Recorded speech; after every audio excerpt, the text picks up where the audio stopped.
Now, we've got another short notice replacement here in this next fight, and a really interesting one. Ketlen Viera, 10-1, taking on Sijara Eubanks, maybe the most confusing women's MMA fighter on the roster.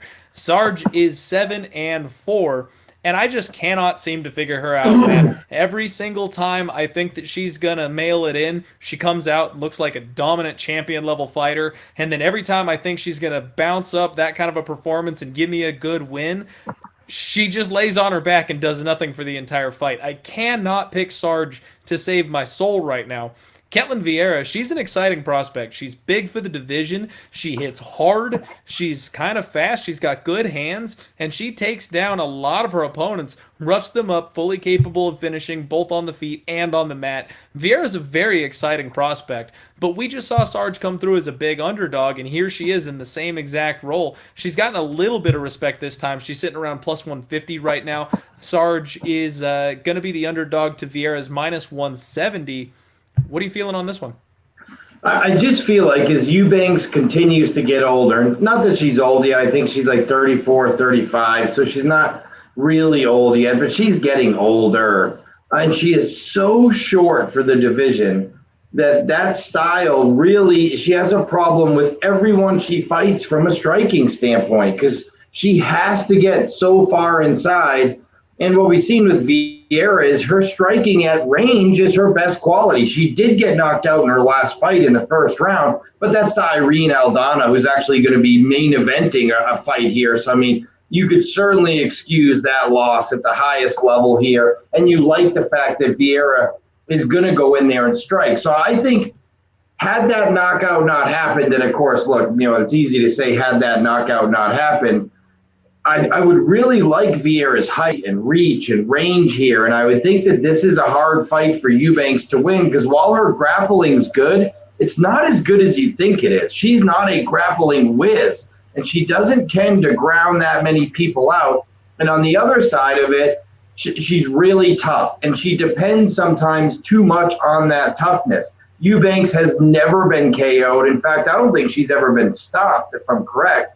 She is not. Yeah, so sometimes she just relies on tough, and she eats shots. But in this case, Viera is going to be able to pick her apart from a long distance. And this is a really accomplished striker in Viera. The only thing I'm a little nervous of is sometimes fighters get a little gun shy coming in off the first time ever being knocked out. So we'll have to see at the end of the day, what is she like coming in? Does she have that same aggressiveness? Because that's what made her really special. That's what will get her the win here, is that ability to stand and trade with a scary Eubanks, who is, she looks mean and tough, and she wants to get in there after you. It's really important that you're willing to stand in the pocket, use that range, move out. I think if she does that, it's a long night for Eubanks. The odds may be a little steep, but I'm not in love with Eubanks as much as some people. And that 5'4" in this division is tough to overcome with that reach. Well, and for me, I think it's the fact that she can grapple.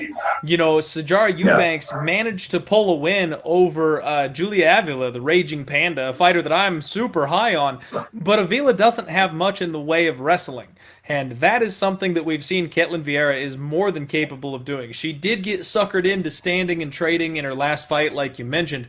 But more often than not, she's been looking to take her opponents down. In fact, looking at her record here, you realize she took down and submitted Sarah McMahon. And wow. To me, that speaks volumes to what this woman is capable of in the ground game. If you remove that ground advantage for Sijara Eubanks, I'm not sure what else she really can bring to the table. She doesn't have the kind of scary power striking that you need to take out a woman like Viera. She does have 2 knockouts, but her most of her wins, 4 decision wins, 4 decision losses.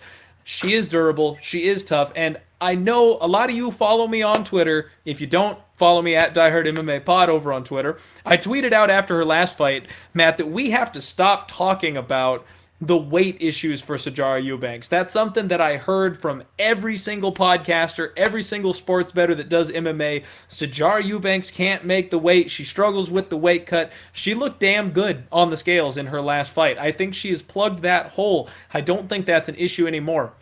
But This is an extremely fast turnaround.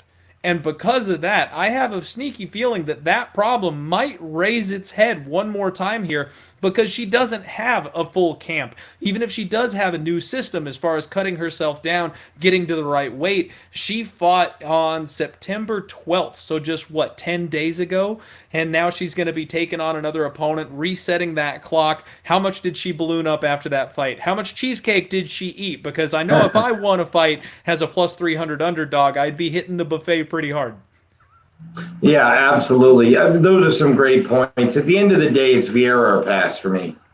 I completely agree. And honestly, this is a situation, I don't do this a lot, especially in women's MMA. I'll tell you, Matt, last year, one calendar rewind here, I was the women's MMA whisperer. I had such a solid read on all the hot women fighters. I was cashing bets left and right. 2020 has been the exact opposite. I've been hit by every single derailed hype train. Every single armbar from guard has gone against me. So I'm a little gun shy when it comes to women's MMA right now. But I'm extremely tempted to lay that minus 170. And if I don't do that, I'm highly tempted to sprinkle a little something on Viera winning by knockout. Inside the distance is plus 353, and I think she might be the type of fighter that's capable of taking everything Sarge has, and if this short turnaround messes with Sarge at all, I think Viera gets back to her finishing ways. Yeah, I'm with you. I really like her in this fight too. And I just think Eubanks, again, to your point, we're talking about a fighter in Viera that has a strong wrestling base and is going to have such significant height and reach advantages and knows how to use them in the striking game. Absolutely. And knowing how to use it is a big key factor because you see a lot of these tall, lanky fighters that don't quite put it to good use. She absolutely does.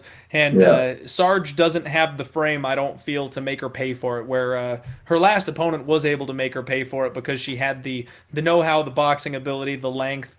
I don't think Sarge is going to be able to pose those same kind of problems. Look, when you're 5'4", you have to be like Jessica Andrade, head movement, vicious striking, coming back.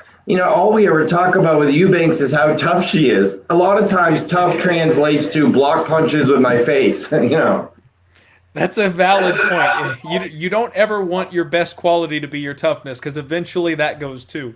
Yeah. All right.